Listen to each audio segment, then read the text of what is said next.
In exercise 4.6, we'll model a borehole. First, we add a reservoir representing the aquifer.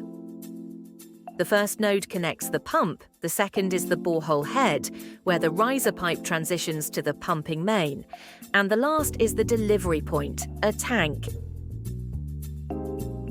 Next, we add the pump, the riser pipe, and finally the pumping main, all drawn in the flow direction.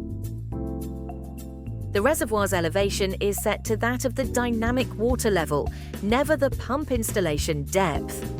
Pumping depth only matters for riser pipe head losses, not for pump power. As explained in the base manual, lifting water within water takes no power. Only when lifting it into the air does the pump overcome its weight.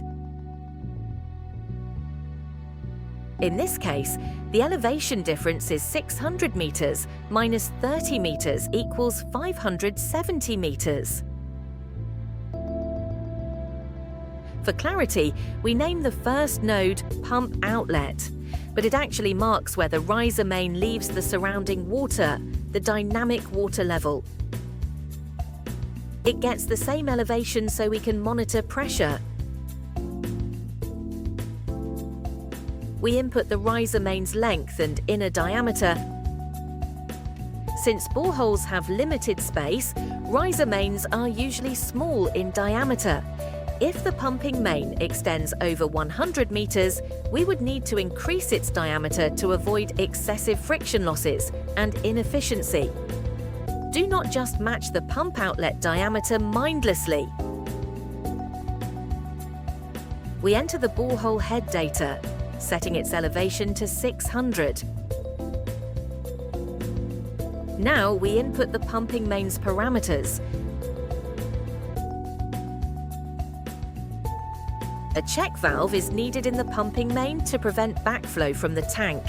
In EPANET, any pipe connected to a tank can act as an inlet or an outlet.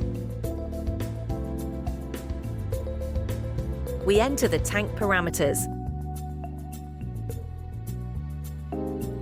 Then link the pump to a pumping curve. EPANET will throw an error if we skip this step.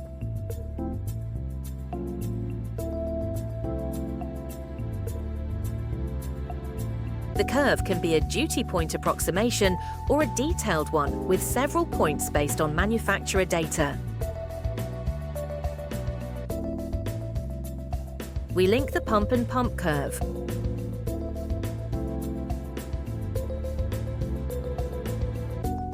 The last step is to run the simulation and adjust the viewing options to display the full results.